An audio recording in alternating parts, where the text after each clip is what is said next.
Attaque de Lenny Martinez sur la droite de la route.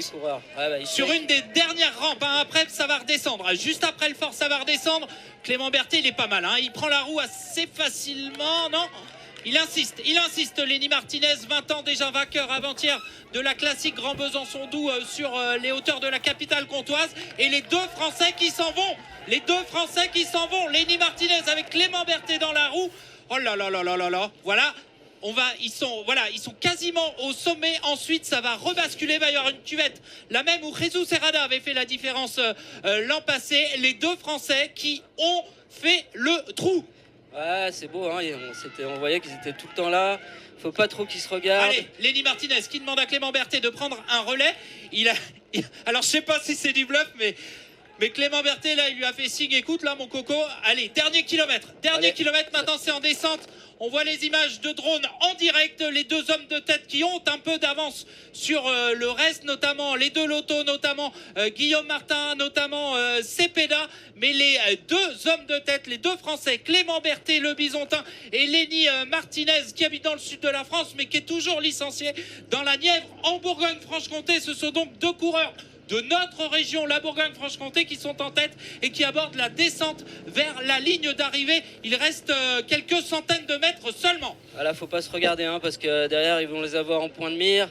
Les coureurs derrière, ils vont se lancer à corps perdu dans un sprint parce qu'ils vont vouloir jouer la gagne. Toujours Clément Berthet qui emmène devant Lenny Martinez. Là, on peut pas voir suffisamment l'écart avec le drone cadre un peu à gauche. On les voit toujours pas. Ouais, ça va arriver. On va arriver dans la ligne d'arrivée sur ces images de drone de Nicolas Siron. Allez, on est à 350 mètres là. Voilà, on vous a dit 200 mètres au virage gauche. Nous, sur la ligne, on va pas tarder à les apercevoir. Je pense que s'ils se regardent pas, c'est fait. Non, ils collaborent. Lenny Martinez, alors que c'est le Burgos, ça doit être encore José Manuel Diaz Gallego qui a pris un peu de champ. Faut pas se regarder. Allez, ça va être un sprint entre les deux Français. Lenny Martinez qui lance le premier Clément Berthet qui baisse la tête. Lenny Martinez qui va remporter ce 39e Tour du Doubs, le jeune Français.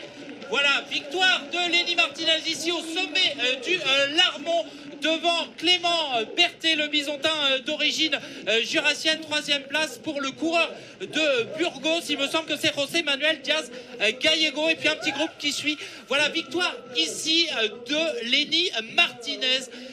5e victoire professionnelle pour Lenny Martinez, la 4e depuis le début de saison, la 2e en 3 jours seulement sur ce triptyque comtois. Ouais, c'est impressionnant. L'année dernière, Néo-Pro, il avait démontré tout son talent en portant le maillot de leader de la Vuelta. Mais là, à 20 ans, s'affirmer de cette manière, la maturité, le sang-froid, il faut avoir quand même un sacré caractère au-delà du moteur. Il a couru en leader, il savait attendu, il a attaqué, il a assumé et il a remporté une magnifique victoire ici sur les hauteurs de Pontarlier avec un final qui a été quand même très animé. On a pu assister vraiment à une belle course. Il y a eu du mouvement, c'était pas du tout stéréotypé et une très très belle édition du Tour du Doubs sous une météo idéale. Et la Groupama FDJ qui fait la passe de 3. Ouais, je l'avais dit hier à Thierry Bricot, jamais 203. Lenny Martinez vendredi sur la classique Grand Besançon-Doubs, David Gaudu hier sur le Tour du Jura et Lenny Martinez à nouveau et en patron avec la manière.